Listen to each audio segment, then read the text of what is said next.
Hello दोस्तों, welcome back to my channel fine enhancement. तो जैसा कि पिछले वीडियो में आप लोगों ने देखा कि कैसे बस 100 रुपये से एक बड़ा कॉर्पस तैयार किया जा सकता है minimum investment as well as minimum risk के साथ। अगर नहीं देखा तो वीडियो का लिंक नीचे डिस्क्रिप्शन में और ऊपर आई बटन में है, जाकर ज़रूर देख लें। How a small investment makes a large difference. तो बिना टाइम वेस्ट किए आज की वीडियो की तरफ चलते हैं। Investment that should you avoid in your 20s और इन योर स्टूडेंट लाइफ। तो इस वीडियो में हम बात करेंगे कि कैसे कौन कौन सी वो चीज़ है जिसके ऊपर हमें अपने अर्ली 20s में या स्टूडेंट लाइफ में इन्वेस्ट करने से बचना है। भले ही यह छोटी छोटी चीज़ें हैं, लेकिन ये लॉन्ग टर्म में आपको पैसों को लेके एक डिसिप्लिन सिखाने में ज़रूर काम आएगी।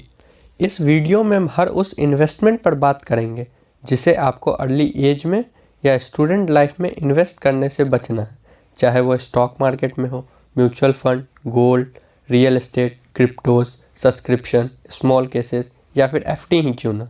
अगर आप स्टूडेंट हैं, सोर्स ऑफ इनकम के नाम पर बस पॉकेट मनी ही है या फिर किसी बड़े का पैर छू लिया तो आशीर्वाद के रूप में मिलने वाला पैसा ही सोर्स ऑफ इनकम है, तो सबसे पहले आपको किसी भी तरह की OTT प्लेटफॉर्म के सब्सक्रिप्शन से बचना है। वो कोई भी ऐप हो सकती है, Hotstar, Amazon prime, Netflix etcetera, क्योंकि आप कंटेंट बस एक बार कंज्यूम करते हैं। आप कितने ही देर एक एपिसोड को देखिएगा, लेकिन प्लान शायद आपका पूरे मंथ का या फिर पूरे साल का होगा। दूसरी, ऑनलाइन गेम्स पर इन्वेस्ट करना, चाहे वो फ्री फायर हो, बैटल ग्राउंड हो या फिर गूगल का प्ले गेम सर्विस ही क्यों ना हो, क्योंकि यह गेम्स आपको मेंटली वीक करेगी ही, साथ ही साथ आपको एक फाइनेंशियली बैड हैबिट भी लगा देगी। अगर आपको वर्चुअली इन्वेस्ट ही करना है तो आप वर्चुअल वर्ल्ड के कुछ शेयर खरीद सकते हैं, जो कि लॉन्ग रन में आपको फाइनेंशियली स्ट्रॉन्ग बनाने में हेल्प करेगी। दूसरा, आपको अपने अर्ली 20s में रियल एस्टेट में इन्वेस्ट करने से बचना है, चाहे वो कोई लैंड हो, कोई हाउस, क्योंकि उस समय एक बड़े कॉर्पस की रिक्वायरमेंट होती है और अर्ली एज में ये एक बेटर फाइनेंशियल इन्वेस्टमेंट नहीं है अनटिल अनलेस की एक बहुत अच्छी ज़मीन या फिर बहुत अच्छा घर एक चीप रेट या फिर लो रेट में मिल जाए।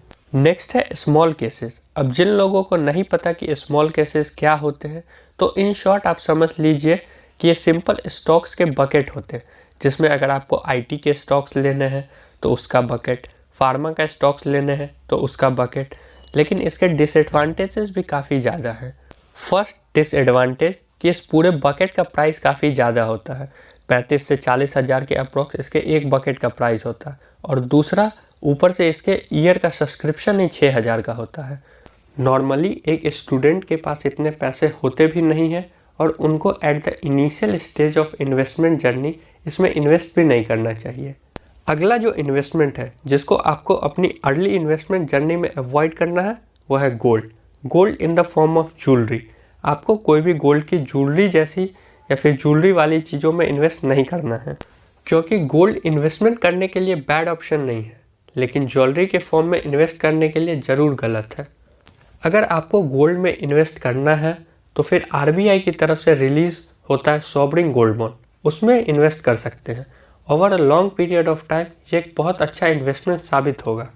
अब जिन लोगों को नहीं पता कि सॉवरिन गोल्ड बॉन्ड होता क्या है, कैसे बेनिफिशियल है, तो आने वाले वीडियोज़ में हम उसको भी डिटेल्स में कवर करेंगे। So if you are new to this channel, please subscribe the channel, press the bell icon and hit the like button for this type of knowledgeable information. FD चारों तरफ FD की बहार है। हमारे दादाजी करते थे FD में इन्वेस्ट, हमारे पिताजी करते थे FD में इन्वेस्ट, तो हम भी करेंगे। क्यों नहीं करेंगे इन्वेस्टमेंट? ज़रूर करेंगे और FD में ही करेंगे, क्योंकि हर साल FD 6-6.5% से पैसे को बढ़ा रहा है मेरा। क्योंकि सही मायने में देखें तो ये पैसे बढ़ नहीं रहे हैं, घट रहे हैं। अब घट कैसे रहे हैं पैसे? क्योंकि 6% इंटरेस्ट रेट तो FD दे रहा है और इन्फ्लेशन भी 6 से 7% के आसपास है। तो भले ही मैच्योरिटी के टाइम पे आपको जो भी अमाउंट मिले, लेकिन उसकी वैल्यू आज के इतनी ही रह जाएगी। और इसमें भी लॉस आपके टाइम का है।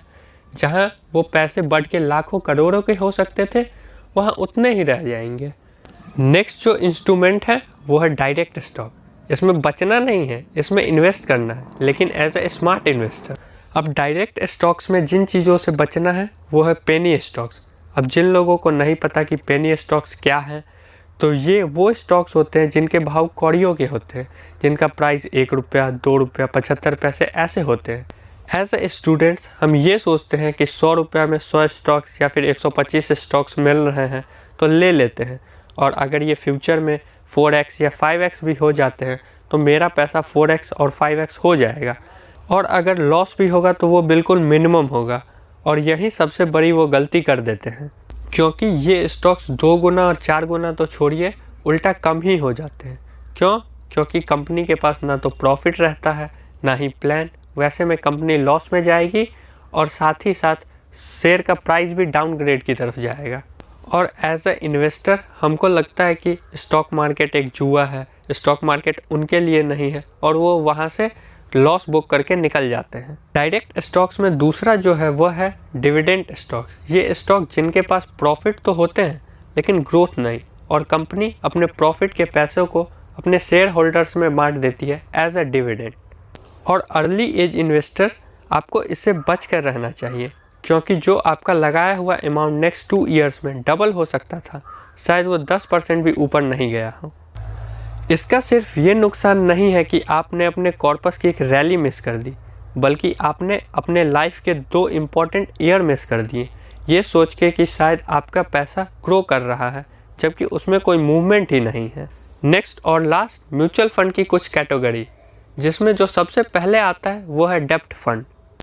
क्योंकि ये एफडी से तो अच्छे रिटर्न देते हैं, लेकिन क्यों ही करना इनमें इन्वेस्ट, क्योंकि एवरेज ये भी 8 से 9% के रिटर्न ही देते हैं, इन्फ्लेशन भी 6-7% है, तो इनमें इन्वेस्ट करके कोई फ़ायदा ही नहीं। लेकिन इसके पीछे भी ह्यूमन साइकोलॉजी है।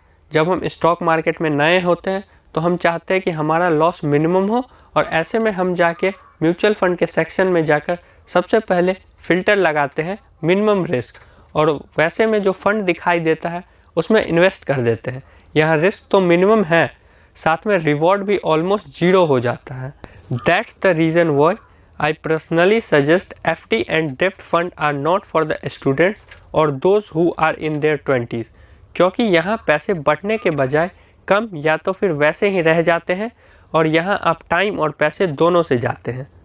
क्योंकि आपकी सबसे बड़ी दौलत न यार आपका वक्त है, जहाँ भी दीजिएगा बहुत सोच समझ के दीजिएगा, क्योंकि यह लौटता नहीं है। थैंक यू, मिलते हैं नेक्स्ट वीडियो में with some interesting ideas for your fine enhancement.